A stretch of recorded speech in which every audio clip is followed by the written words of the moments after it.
السلام عليكم ورحمة الله وبركاته. وعليكم السلام ورحمة الله وبركاته. halkani waa Empire of the World idin soo gudbinaya barnaamijkii faaqidaada siyaasadda iyo arrimaha bulshada. Aalaba sidaad nooga barateen waxaan soo galnaa saacadahan oo kale. Caawa barnaamijka faaqidaada siyaasadda waxa aanu ku qaadaa dhigi doonaa arrimo xasaasi ah oo ay ka mid yihiin gobolada waqooyi iyo guud ahaan halkan caawa waxaan ku wareysan doonaa salaadinta gobolada waqooyi galbeed iyo professor ka soo jeeda gobolada waqooyi oo markaa ah Suldaan علي مجان أو جوهرية يسولدان دوبات وحكلوا كحيجا بروفيسور بالايح أو إبراهيم سعيد بالايح مركزي سجنا ما أنكوا رئيسان دونو جودهامبا برنامج كفاقدات السياسة دا يرمى برشدة جودهامبا وحن مركزي هراكو سلام يا أمة الإسلام كمل كستوي دوني ذا كتشوكتي أمة الصومالية السلام عليكم ورحمة الله وبركاته habeen maalin wanaagsan halkani waa Empire of the World oo idin soo gudbinaya barnaamijkii faaqidaada siyaasadda iyo arrimaha bulshada. Su'aasha ugu koobaad aan ku weydiinayo guud ahaanba marka ugu horeysa waxaan weydiin doonaa ku soo dhawow Suldaan Dubat halkan Empire of the World ku soo dhawow. والسلام عليكم ورحمة الله وبركاته. وإمباير والسلام تهاي مختار وري هذه أبن صفي عناي الحمد لله وما شاء الله Okay waxaan kaloo maartay insha Allah salaamaya maartay oo aan ku soo dhaweynayaa Suldaan Cali Magan ku soo dhawow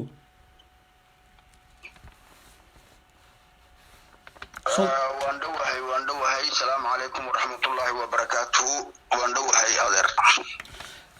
waxaan maartay insha Allah naga baxay isagana maartay soo sheeg professorka oo soo qaban doona insha Allah hadana isagana mar labaad oo khad cilaad xagga khadka inay jirtaan umaleynaya ama farsamo waan ku celin doonaa insha Allah isagadana halkan waa Empire of the World idin soo gudbinaya barnaamijkii faaqidaada siyaasadda iyo arrimaha bulshada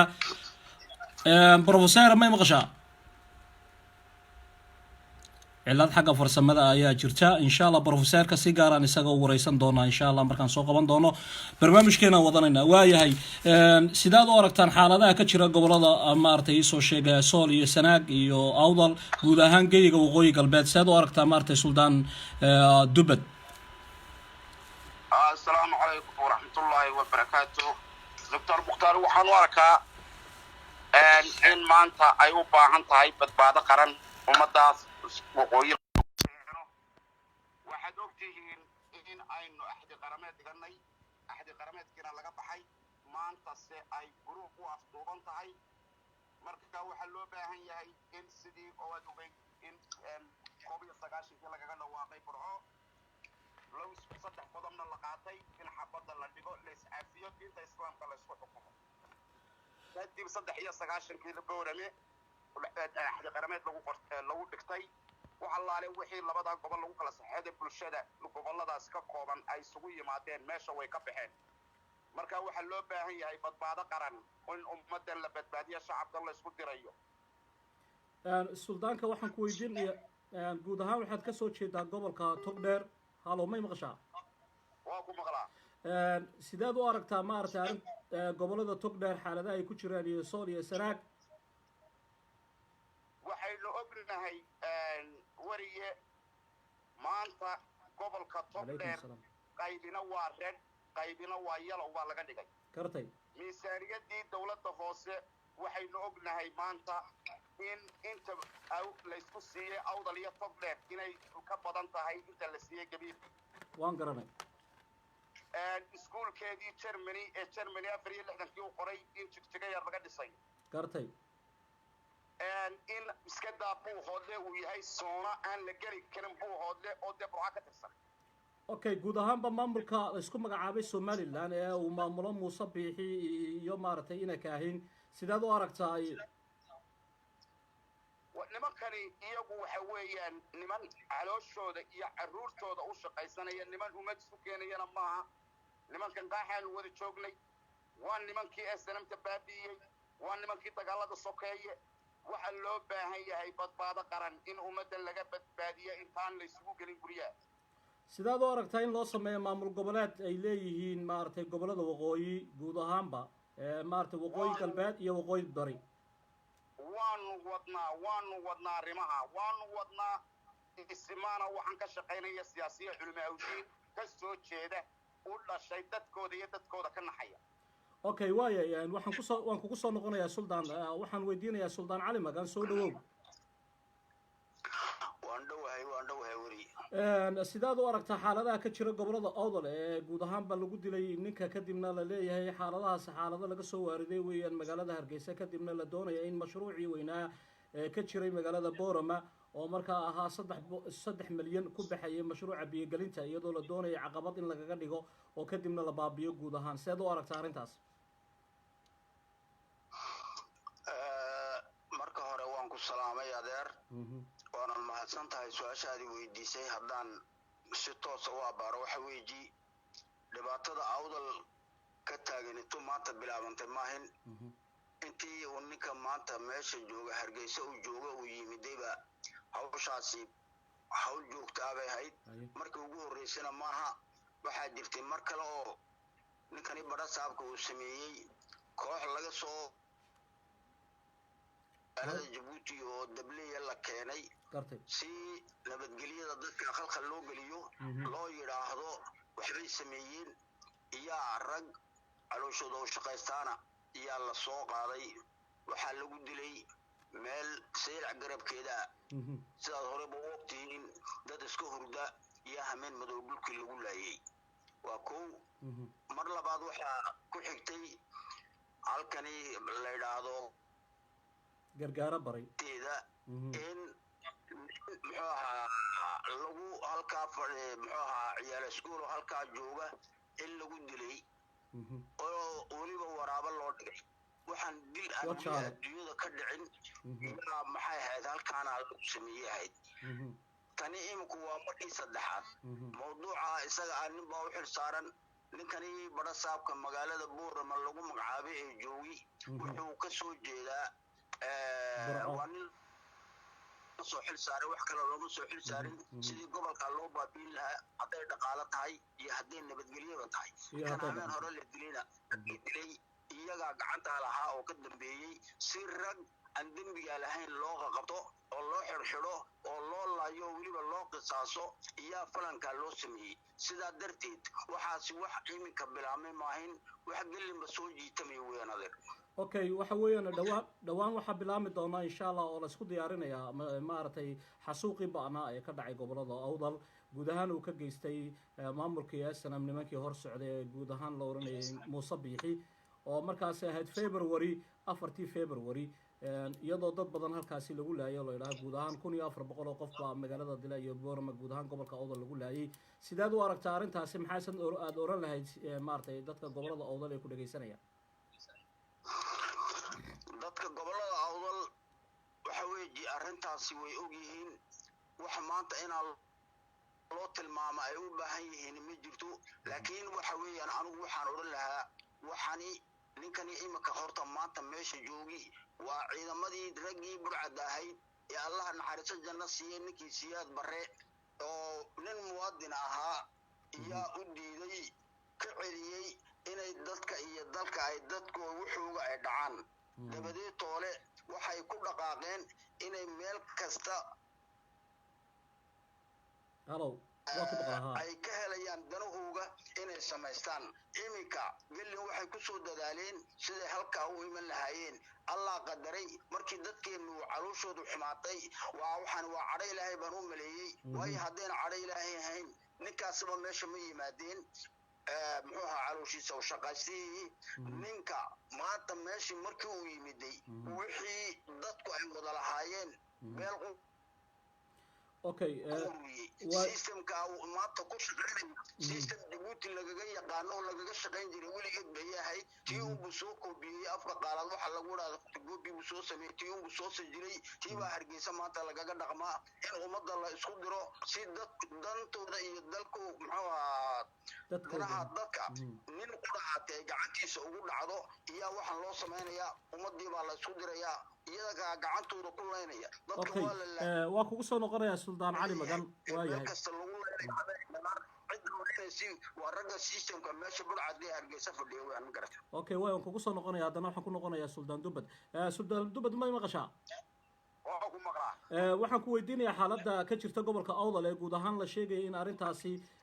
ay soo waarideen lagana soo waariday madaxtooyada magaalada hargeysa iyadoo la doonayo lagu khalkhalinayo jiritaanka iyo nabadii gobolada awdal madaxana la isku gelinayo gobolka sool iyo gobolka awdal sidaad u aragtaa mashruuca 3 milyan ku baxayana la doonayo in lagu musuqmaasuqo sidaad maartay suldaan u aragtaa horta waad aad iyo aad baad u mahadsantahay horta waxa weeyaan waynu aragnaa wax inaga qarsoonna ma jiraan ummadda shacabkuna wuu arkaa maanta samaroon iyo fiqishin si ay dowladda dhex taallaa oo dhex taallay ma jirin waxaynu hore u ogeyn 2 nin oo sarkaale in lagu dilay meesha lagu yidhaahdo garadag sax garadag agteeda oo 2 nin ay qayladoon diranayeen wasiirka arrimaha gudaha inta bala saabka mid walba la hadleeno nimanka caadi loo dilay nimankani waxaan ummadda salaab ahayn ayaga iyo dhabarka toogasho waxaan ahayn oo reer aan oo lagu lufto waxaan ahayn ma yaqaanin sidaad u aragtaa dilkii maalintii dhaweyd suldaan sidaad u aragtaa dilkii maalintii dhaweyd ka dhacay magaalada burco ee ninka lagu dilay aanu waxba geysan qorulugub ka dhacay si loo isugu dhufto samaroon iyo habar jeclo weeyi nin aan nin la qolo ahayn waynu isgaranaynaa jilib baynu isu garanaynaa ummad ilaahay meesha ku abuuray baynu markaa nimankan waxay sameeyaan oo ay ku caalamaaleen ilaa iyo maalintii ay SNM galeen si reer loogu dhufto qof loogu dhufto guri loogu dhufto xaafad loogu dhufto ta kale reer waad ogeyd annaga oo waa kuwii ka qaaday ciidamadii nimankii loola jeeday bahararsanay iyo qayaad guutadii durtaalay ee 112aad annagoo oo raqdii dhex fadhinato qayaad iyo bahararsame ayaa naloo soo damaro ciise iyo samaroon haddana la isku dhuftay dowlad ay ku leeyihiin dhulkii ay reeru isku haysteen dowladda qaadanaysa marka waa nimanka noocaasa waan gartay waaye waxaan ku weydiinayaa arrinta dhaqanka iyo siyaasadda waxa maartay madaxa iskugu geliyo oo isku keeni kara maxay tahay dhaqan iyo in arinta dhaqanka golaha dhaqanka waa naqaanay iyo siyaasadda yaa isku dhaxmilmay waxa isku milmay diinteennii iyo dhaqankeennii iyo nimankana la isku maray oo nimankana isku milay waxay isugu mileen matalan maanta waxaan leeyahay wanaag baan ka talinayaa mid raaskayga oo iyaga la shaqaysanaya la samaynayaa si ay ugu hirgasho wixii ay doonayeen iyo falkoodii caadadoodii ay fushadeen okay waxa weeye markaan waynu ognahay guud ahaan gobolada sool iyo sanaag iyo maartay togdheer iyo awdal arrinta la yidhaaho kaabayaasha dhaqaalaha ee goboladaasi wax kaabayaal dhaqaale haystaan ma jiraan system xuma haysa waxaa jira amni daraa ka jirta amniga guud ahaan ee security-ga waqooyi galbeed guud ahaan waa burbursan yahay iyadoo markaa gacanta u galay niman askar ah ama niman la yidhaaho warlordska la yidhaaho gacanta uu galay waan ognahay wadano badan ay arrintaas soo mareen warlordsku gacanta sida Charles Tiger caruurta yarna uu maartay isoo sheegay askar ka dhigan jiray la hor keenay maxkamadii adduunkana markii dambe la hor keenay sidaad u aragtaa markaa maamulkan Muuse Biixi ee maartay ownership-ka ka dhigay ama maartay dictatorship-ka sidaad u aragtaa iyo maamulkiisa waxa weeyaan shacabka Soomaaliland ee gobolada uu ka soo jeeday aan ku sheegayo waxa la gudboon shacabkooda inay heeriyada gumaysiga iska qaadaan matalan gobolka awdal magaalada Boorame inanka yare balasaabka inanka yare maayarka inanka yare taliya bilayska ee u shaqeynaya maamulka inay iska dhex saaraan oo ay la shaqeeyaan salaadiintooda xalaasha iyo wayo nin siyaasi reer kuma keeni karo ninka dhaqanka reerkiibu mas'uul ka yahay in dhaqanka lagu faylo waad ogeyd waxaan noloshan iyo nabadgelyadan lagu imka lagu naaloonayo dhaqan baa sameeyey oo hadday tahay burcay hadday boorama tahay dhaqan baa sameeyey siyaasiyiintana ku daawanayay oo ahaa ka madax bannaanaa siyaasadda maanta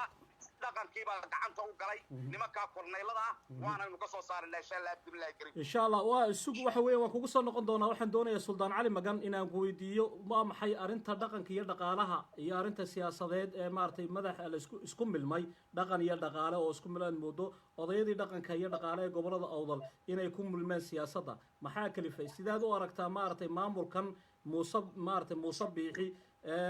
maartay isoo shay xagal daaca ah sidaad u aragtaa labada su'aalood baa aan ku كويدينيا وحويجي واد محسنتها أدر حارية كذي مدول بالطريق مشكلية ها صحارية كذي هذا وحوي أنا قلنا النقل كلا هذه طريق مشكلة هاي مركز رمت اللبدون يو سياسة دون الطريق مشكلة هاي لكن وحوي أوردن إسقو شيء meel qura haata weel qura haata ku wada shubay timaha isku wada xidhay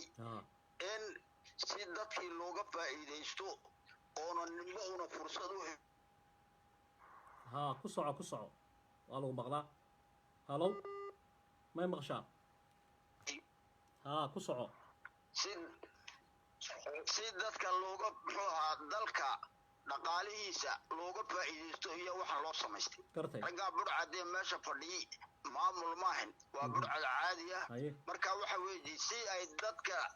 dheeftoodii iyo ku ay u maamulaan oo u mulkiyaan oo wax walba gacantooda u soo gasho iyo dad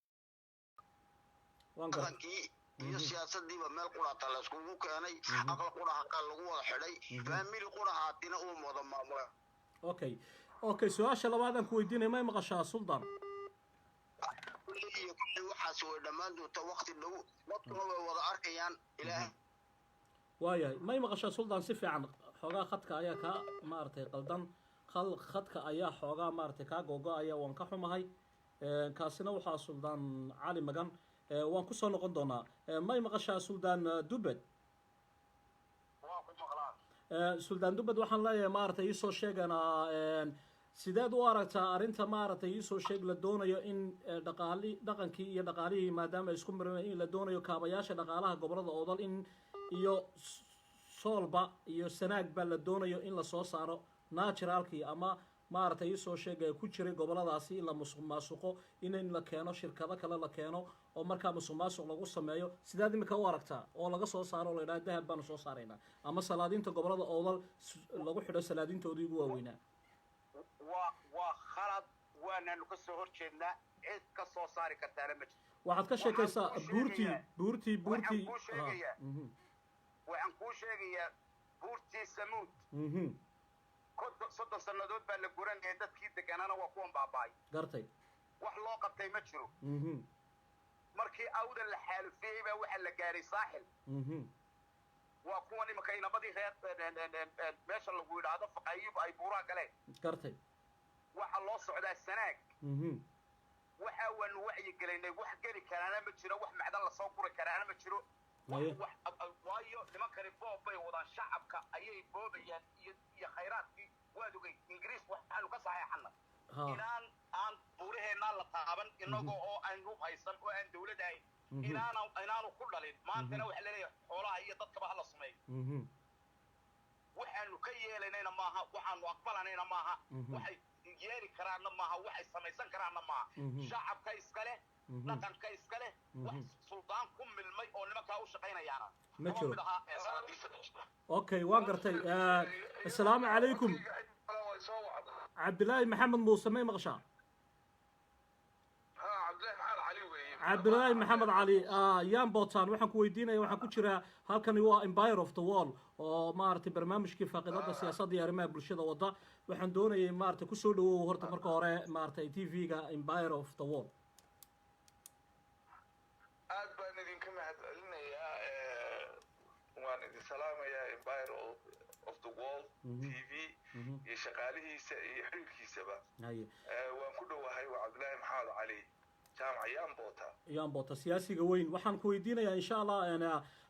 xaaladda ka soo cusboonaatay gobolka sanaag iyo maaragtay guud ahaanba deegaanadaasi sidee wax u jiraan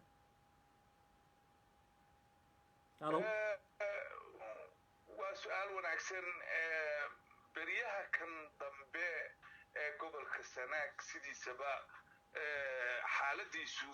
marba marka ka dambaysa way ka soo daraysay waxay ka bilaabatay areada elafweyn iyo waxaa ku xigay meesha la yidhaahdo shidan waxaa ku xigtay areada carmaale iyo dhoob iyo inta la xidhiidha ugu dambayn darhaada haddana waxay ka bilaabatay dhinaca fiqi fuliye oo nin lagu dilay halkaa waxaanu u aragnaa arrinka iyada ah xasarad lasoo waariday waayahay sidaad u aragtaa arrimaha maaragtay guud ahaanba imika baryahan maamulka isku magacaabay iskii isku magacaabay somaliland uu taliyo muuse biixi guud ahaanba ka wada gobolada awdal iyo gobolada sool in madaxa la isku geliyo in maaragtay ay soo sheegaan dilkii farxaan oo markaa isaguna ahaa mid siyaasadaysan oo uu sheegay maaragtay Nicholas ergeyga qaramada midoobo fadhiya arrimaha Soomaaliya uu ku tilmaamay Somaliland oo ku tilmaamay inay tahay in xaalad abuur ay ahayd dilkaasi arrimaha imika soo gudboonaaday Boorama laga bilaabay ninka lagu dilay maaragtay isoo sheega in lagu joojiyo mashruuca biyegelinta oo 3 milyan ku baxaya iyo in maaragtay isoo sheego lagu musuqmaasuqo iyo in madaxa la isku galiyo gobolka Sool iyo gobolka Awdal maadaama ay yihiin dad xagga caloosha iskaga fiyo siyaasadana aad moodo dad siyaasadoodu ay aad iyo aad isku wanaagsan tahay cilaaqaad wanaagsan ka dhaxeeyo ku soo dhawow maaragtay isoo sheegana Yambota siyaasiga weyn ama aqoonyahanka weyn ee gobolada maaragtay Sool iyo Bohole gabi ahaanba arrimaha aad sheegaysana waa arrimo jira waxdana oo dadka shacbiyada ugu jira dagaal socda iyo dhibaatana ma jirto dadkani waa dad weligood meesha deganaa qawaaniin iyo shuruuc bay leeyihiin waxay leeyihiin dhaqan Somalilandna waxay ku taagnayd wax la yiraahdo Somaliland ma jirin waxa jiray wax la yiraahdo dhaqanka oo haya nabadgelyada odayaasha dhaqanka iyo duubabka iyo bulshada ayaa nabadgelyada haysay iyagana dee is ixtiraamayay waxa la jebiyey markaa sidii marka kursi la doonayo in uu sii jiro oo uu beerkiisu ay asturaato waxa la sameeyaa wax la yiraahdo xasarad si dadka loo jeediyo waxaad moodaa hadda inay xasarad tahay waayo waxa la jebinayaa shuruucdii waddanka u jiilay dadka Soomaalida waqooyiga degan dhaqan bay leeyihiin dhaqankeedina waxa weeye xuduudahooda ingiriiska hor bay calaamadsadeen waa la yaqaan walba xad bay leedahay laakiin xadka ay leedahay waa xad magacii uun u yaala magacu yaala laakiin daaqsinta iyo waraabka iyo xeerinta iyo isxushmaynta iyo issoorigelinta iyo ishoyashada intuba waa wax ka dhaxeeya dad wax xisaastiya okay Yambota waxaan rabaa inaan imikana maaragtay soo qabtoon la hadlo Suldaan Cali Magan oo maaragtay gobolka Awdal maaragtay ka soo jeeda Suldaan ma maqashaa suldaanka xoogaa xagga khadka ayaa maaragtay cilad farsamo jirtay waan idiga raali gelinaynaa meel kastoo dunida dacaladeeda aad maaragtay naga maqlaysaan halkan waa Empire of the Wall oo idin soo gudbinaya barnaamijkii faaqiidada siyaasadda iyo arrimaha bulshada waxaan caawa noogu martay salaadiinta gobolada waqooyi galbeed iyo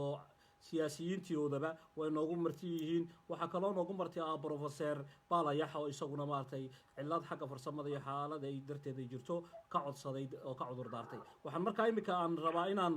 si toos ah u galo oo aan weydiiyo maartay Cali Magan sidaad u aragtaa Cali Magan arrimaha maartay xasaasiga ee laga wada ee lagu dilay dilkii Farxaan oo markaa la doonayay madaxa in la isku galiyo gobolada Sool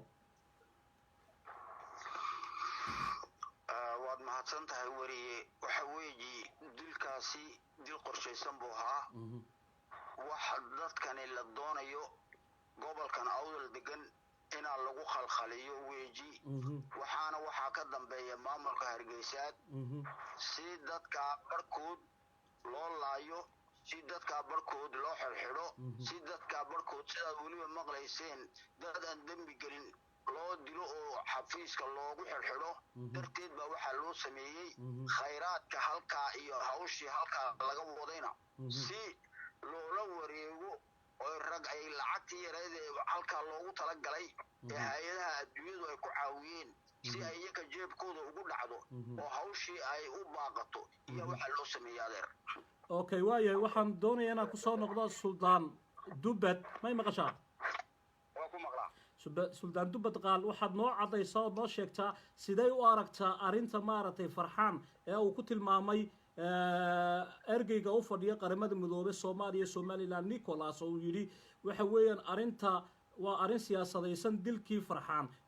dilkaasina waa mid humanitarianka ama xuquuqul aadamaha ka soo horjeeda saad u aragtaa waxa weeyaan waa sidaa uu sheegay dil qorshaysan buu ahaa waxaasina waa waxa ummadda lagu kala kaxaynayo si aan la isugu gelin gruubkaasina u shaqaysto weeye laakiin wax hawshu annaga inoo taallaa sidaan ummadayada aan ugu sheegi lahayn runta xaqana ugu iftimin lahayn waxa weeyaan nimanka gruubka in laga qabto meesha inta ay goorigoor tahay waxaan iyo wasahalay noqonaya civil war baa la wadaa civil warka laga gaadho dadka okay waxaan rabaa inaan ku weydiiyo dagaal ka soo cusboonaaday ama waxa la leeyahay xaalad ka soo cusboonaatay gobolka Sanaag iyadoo oo markaasi imika la faahfaahinayay warkaana idin dhaafay mar labaadna uu idigu soo celin doono Nyambota siyaasiga weyn maartay soo sheegay Cabdilaahi Maxamed Cali Jaamac Nyambota aqoonyahanka uu arinta ku soo celin doono sidaad u aragtay in xasilooni darro gobolada Sool iyo Sanaag iyo Togdheer laga abuuro waxa la doonayaa in buuraha Sanaag la weeraro la gurto la keeno oo nima gruubkana ku shaqaystaan beerahana la isku jeediyo waxaad ogay eelak weyn 5 sanadood in dagaal ka socday laba reer oo walaalo la isku yiraahdo abar lamaan haye la isku diray eelashii la burburiyay masaajidadii cagaf ay mariyeen waxa weeyaan waxa la doonayaa in dadka la barakayo buurahoodana la gurto waxaanu yeelaynaa maaha waxaanu aqbalanaa maaha dadka iyagana waa wacyi gelinay maamulana waanu samaynaa insha Allah dorada sidaad u aragtaa maartay maamulka dabada ay ku wataan ee imaaraadku markaasi dabada ku wato oo mar walba imaaraadkana waxaan leeyahay shacabka qofkii imaaraad wataba halkiisa lagu dilo okay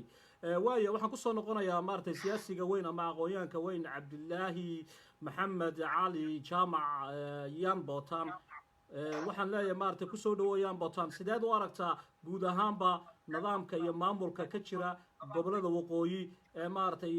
Muuse Biixi iyo maartay soo sheeg maamulkiisa kuma maartay iskiis ku magacaabay maamulka iskiis ku magacaabay Somaliland sideed u aragtaa laba arrimood baan doonayaa inaan isheeradul taago waa su'aal wanaagsan mid waa su'aasha aad hadda weydiisay midna suldaan qaal oo igala mid ah deegaanka iyo salaadiinta kaleba waxa aan farayaa leeyahay inta goor tahay inta waqtigu uu inoo sahlan yahay ummadeena aan kala gaadhno yar faahfaahi inayna ogeyn baa laga yaabaa faahfaahi bal arrintaasi xaaladda ka soo cusboonaatay gobolka Sanaag iyo xaaladiisa yar faahfaahi say u ogaadaan markii hore kuma jiro way maqnaayeen qayb waa ka ogyahay suldaan qaal oo afku ku dhuftay oo waa ceelaf weyn muddo 5 sanadood hadda eriyada dagaal baa ka socday dagaalkaasi hadda dhinaca kale ayay u fidiyeen oo ah dhinaca Fiqifuliye iyo maxaan ku idhaahdaa meesha darar weyne dhanka kalena shidan oo buuraha ku yaala halkaa waa la isku dilayaa shalay dagaal baa ka socday dad baa ku dhintay waxaan leenahay inna lillahi wa inna ilayhi raaji'uun intii dhimatay ilaahay ha u naxariisto inta dhaawacantayna ilaahay ha u boogadhayo waxaan ugu baaqaynaa bulshada koonfur iyo waqooyiba gobolka Sanaag iyo gobolada kaleba wax la yiraahdo ceasefire intaanu idin soo gaarayno nabad xabad joojin ka wada hadlayno xabada hala joojiyo hala isdejiyo qolo waliba halka ay joogtana qoriga ha ku dhigto wax la yiraahdo gacan ka hadal dambena yaanaan maqlin hadda waxaan xiriir la sameeyay Hargeysa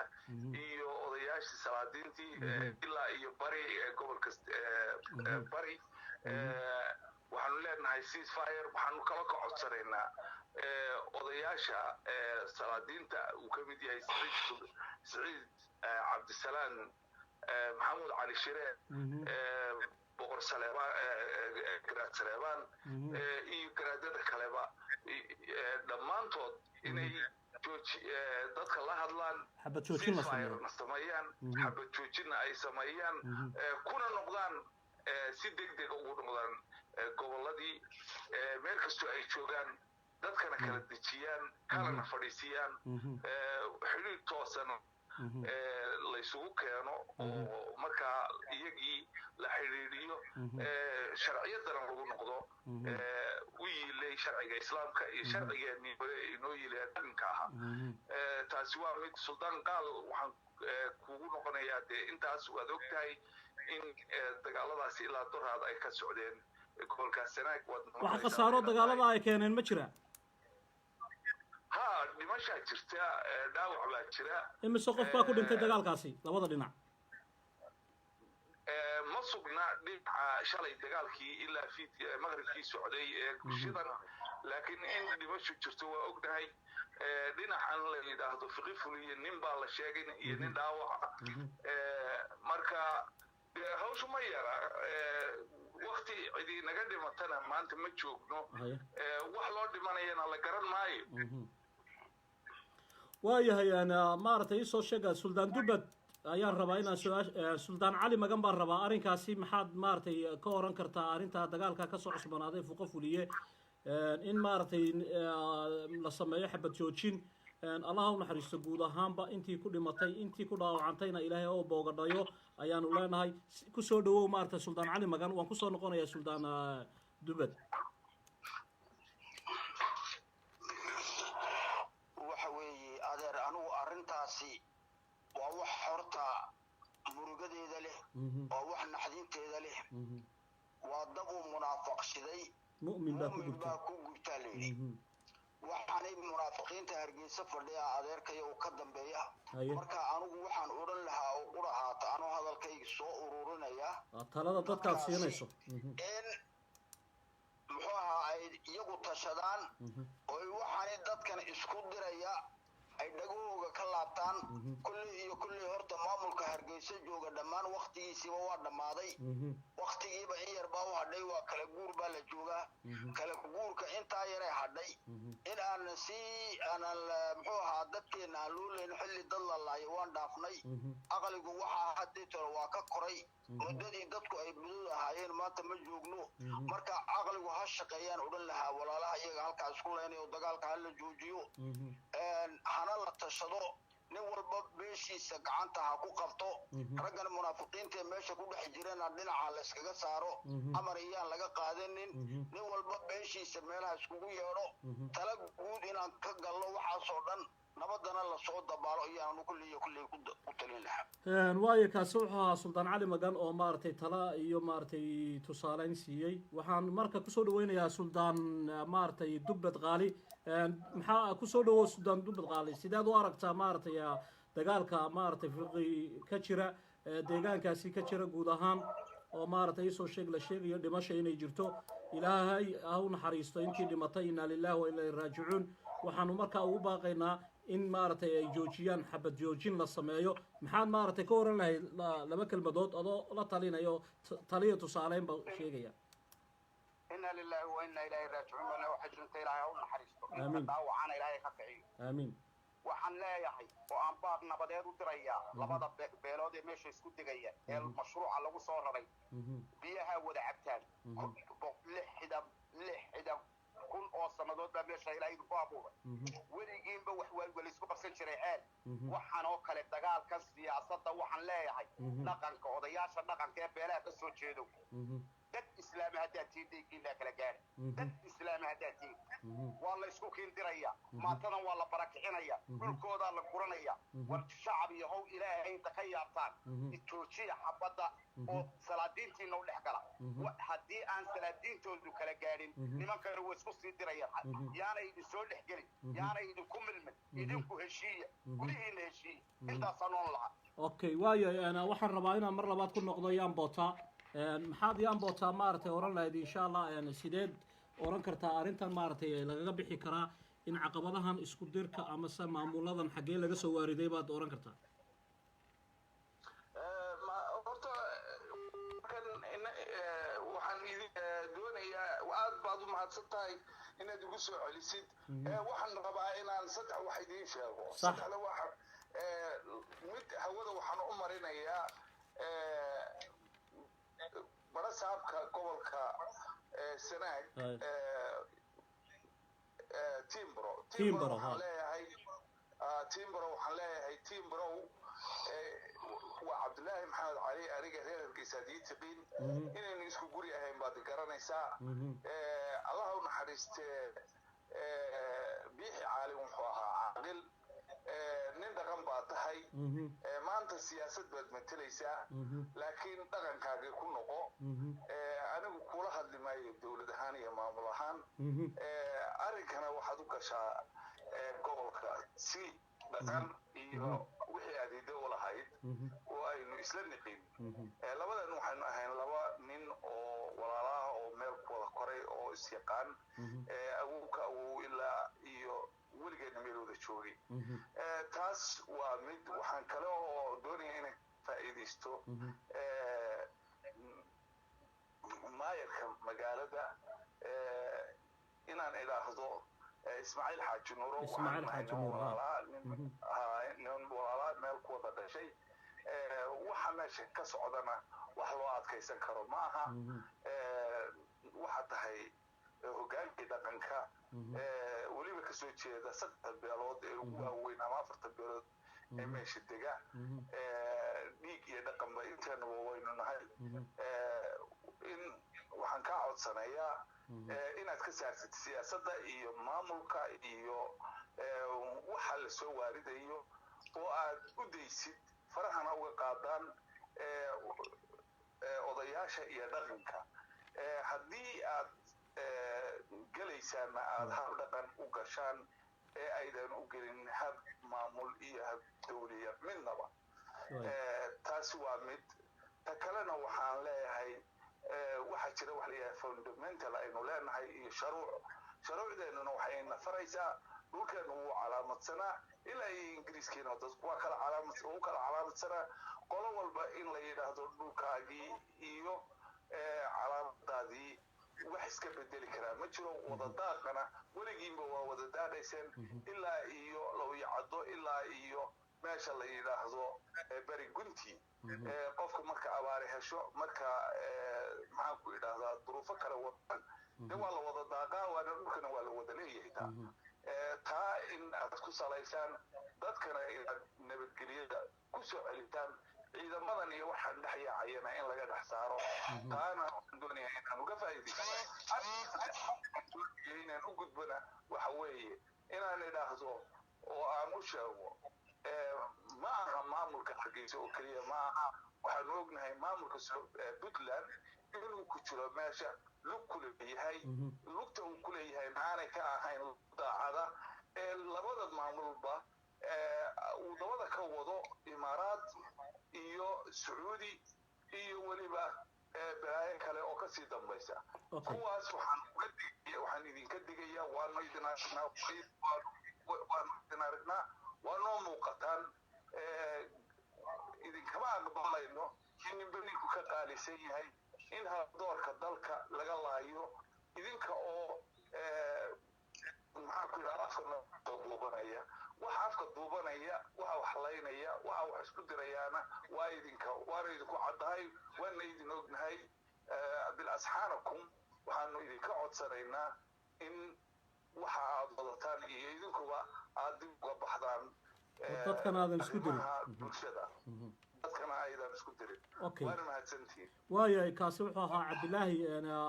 waxaan doonayaa su-aashii ugu dambeysay ayaan imikana maaragtay weydiinayaa sideed u aragtaan maamulka la yidhaha United States of Somaliland oo lagu maaragtay xafladiisii lagaga dhawaaqay oo maaragtay magaalada Addis Ababa toddobaadadii aan soo dhaafnay hore sideed u aragtaan waxaan weydiinayaa marka hore Suldaan Dubad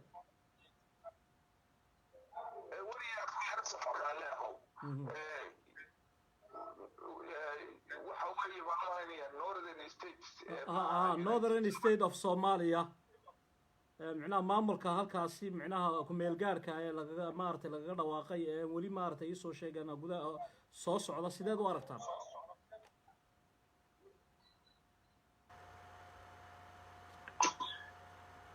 Hello su-aashii ku socotay ما maqashaan waxaan u maleynayaa inay ku jirin baan u maleynayaa ka baxeen ما يمغشان ما يمغشان واي أنا سلطان علي مجن بكوجرة واي سلطان علي مجن سيدات مارتي واركتا مارتي ماموركا مارتي Northern States of Somalia Northern State of Somalia oo maartay xubnihii ku meel gaarka lagaga dhawaaqay magaalada Addis Ababa iyadoo markaa maamulkaasi ay maartay soo sheegay Golis State iyo Awdal State labadooda madaxweyne ku xigeen ay ku kulmeen halkaana maartay lagu yagleelay sidaad u aragtaa markaa sidaad u soo dhaweynaysaa sidaad u aragtaa waan mahadsan tahay su'aasha haddaan ka jawaabo waxa weeji maamul loo baahnaa weeji maamulkii dhibaatada maanta dadka Somaliland ku nool Somaliland horta magacaasi waa magacii dhulkii Ingiriisku xukumi jiray waxa iminka la inoo sameeyay maahan dadka waqooyiga ku nool Soomaaliya sidii ay kaga bixi lahaayeen dhibaatada sidii ay muxuu ahaa nin walba uu u tashan lahaa oo reerkiisa u maamuli lahaa sidoo nin walba uu muxuu ahaa mas'uuliyadiisa uu gacantiisa u soo gali lahayd in gacmaha la isku qabsado aad iyo aad baan anigu soo dhaweynayaa waana fikir fiican waana fikirkii loo baahnaa waana kii la sugayay kaas okay talada ugu dambaysa maxaad oran lahayd dadka gobolada waqooyi degan maxaad kula talin lahayd waa gabagabo waan dhamaynayaa barnaamijka anigu waxaan kula talin lahaa ilaahay hadduu yidhaahdo maanta xilligii wax la isku tilmaami lahaa ma joogno waqti waxaan joognaa dadku ay wada caqliyeysteen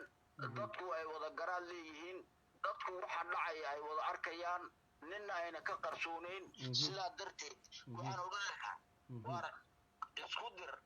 oo qaybi oo xukuntani qoladani burcada siyaad barra ka soo baxsatay ay la yimaadeen walaalahayow inaan laga tashado oo meel quraata la iskugu yimaado talan qaran la iskugu yimaado oo waxaan laga tashado oo nin walba siduu mas'uuliyadiisa u qaadan lahaa siduu nin walba maamul u samaysan lahaa nin walba siduu meeshiisa muxuu ahaa deegaankiisa ugu madax banaanaan lahaa aan iskugu nimaadno in loo tashado wixii hore ee markii hore lagu dhishiyay meesha waa ka baxday waad arkaysiin wax dambe oo la sugaano ma jirto waxba yaan leenin deenin ragani waxa weeye rag dawladda ma ahayn waxaad weeyi ilaahay muxuu ahaa hal la baryo gacmahana hal la isqabsado talo qaran hal iskugu yimaadaan uu odhan leh kaasina waxaa Sultaan Cali Magan oo dalka Faransiiska maartay aan kala soo xiriirnay oo maartay nagula jiray mashruucan maartay nagula jiray maartay barnaamijka faaqidaada siyaasadda iyo arrimaha bulshada ee Empire of the Wall nimikana waxaan ku soo noqonayaa oo maartay soo sheego mar kaliya inuu fasixi doono Cabdilaahi baan ku soo noqonayaa Cabdilaahi Maxamed Cali Jaamac Yambota maxaad kula talinayd ummadda Somaliland ummadda maartay gobolada waqooyi guud ahaan meel kasta ay joogaan meel kasta ay degan yihiin maxaad kula talinayd dal iyo dibadba ummadda gobolada waqooyi waxaan kula talin lahaa gebi ahaanba walaalahayow 30 sannadood ayaa dhigihiina wax lagu shubayay arrin sahlan maaha in dhigihii dhulkaygii galay laga soo guro laakiin waa la yidhi dani waa seeto meel kale maanta oo jirtaa ma jirto dhulka waa lagu wada nool yahay waxa la yidhaahdo maamulna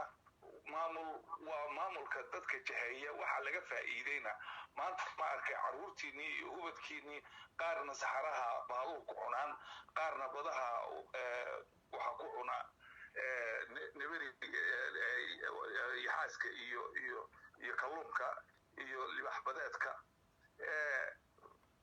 waxaad faa'iideen oo maanta muuqata ma jirto dhaqaalena maydaan faa'iidin infrastructure maydaan faa'iidin waxa la soo dirana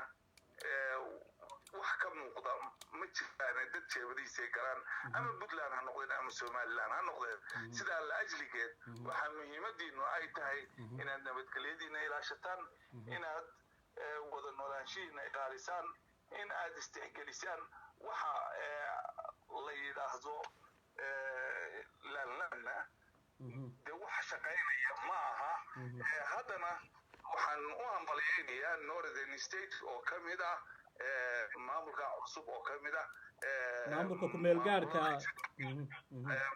ku meel gaarka oo isu taagaya federaalka maamulkaana waxaan ka codsanayaa inuu ugu horreynba sameeyo waxa la yidhaahdo nabadaynta dalka waana mahadsantihiin aad iyo aad baan idinku mahadnaqayaa wasalaamu calaykum waraxmatullaahi wabarakaatu kaasina waxaan kuwasiimayaa inuu ahaado maamul ah nabadayn iyo dhisidda dalka wadooyinka iyo kaabayaasha dhaqaalaha ee dalka aanu ahayn mid yidhaahda cid baan kontraag la soo gelayaa iyo shay aan tegayaa iyo wax maqli maayo iyo meel baan taagnahay midna wasalaamu calaykum okay kaasina waxay ahaayeen guud ahaanba waxay ahaayeen maaragtay martida sharafta leh aan ku martiyey caawa maaragtay iisoo sheegaa barnaamijka faaqidaada siyaasadda ee arrimaha bulshada Empire of the Wall TV barnaamijka caawa intaasaanu maaragtay ku gabagabaynaynaa insha allah barnaamijka kulanti dambe oo xiiso leh insha allah iyo maaragtay waqtiyo dambe oo aan kulmi doono wassalaamu calaykum waanigoo ah mukhtaar dulmadiid doctor mukhtaar dulmadiid oo maaragtay idiin soo gudbinaya barnaamijkii faaqidaada siyaasadda iyo arrimaha bulshada